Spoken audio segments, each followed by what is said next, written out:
9 MCU movie releases and 3 years later, I blame the timing of Black Widow for the franchise's current biggest post-Endgame problem. The multiverse saga is arguably one of the most exciting concepts Marvel could have based its next overarching story on, opening up the franchise to an almost limitless range of possibilities just waiting to be explored on the big screen, which upcoming MCU releases like Deadpool and Wolverine look set to capitalize on. However, things haven't been as easy as this may suggest, and this only becomes more apparent when we look back at the timeline now. MCU's multiverse saga storyline has seen some considerable criticisms from the offset, and while some of this can be put down to Avengers, Endgame simply being that good that audiences struggled with the reset to a new beginning, suggesting this is the only reason criticisms arose would be insincere. Indeed, the complications this era of the franchise has dealt with were arguably set in stone from the point the Infinity Saga passed the torch over to the Multiverse Saga, based on the way this section of the MCU timeline played out.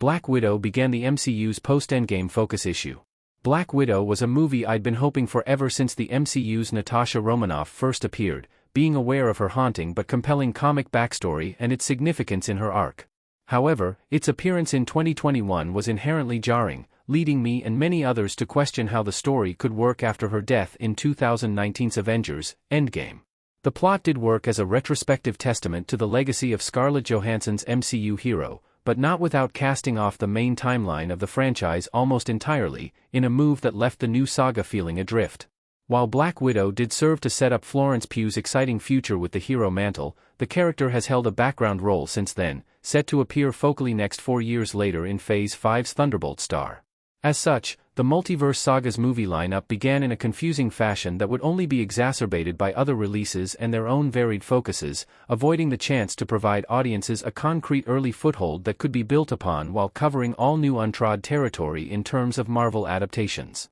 The Multiverse Saga has suffered from having no clear central characters. Spider-Man: No Way Home proved one of the most successful MCU movies in the franchise's history thanks to its sprawling crossover story, suggesting the iconic Marvel hero could lead the multiverse saga handily. However, this appearance from Holland's Spider-Man alone isn't enough to cement the web-slinger as the definitive central figure of the new saga, especially since the plot sees him share the spotlight with Garfield and Maguire's own Peter Parkers, and it doesn't seem like further appearances are impending anytime before Avengers 5, short of a potential Daredevil, Born Again cameo. Past this, and potentially Doctor Strange's appearance in No Way Home, which is bolstered by his own sequel in Doctor Strange in the Multiverse of Madness, the focus has been on replacing heroes whose stories ended in the Infinity Saga. Allowing a new selection of Marvel's finest to begin their own stories isn't a bad thing, but it does appear to have come at the cost of providing clear central figures for the franchise to focus on short of Kong, which is now harder to capitalize on following the MCU cutting ties with Jonathan Majors.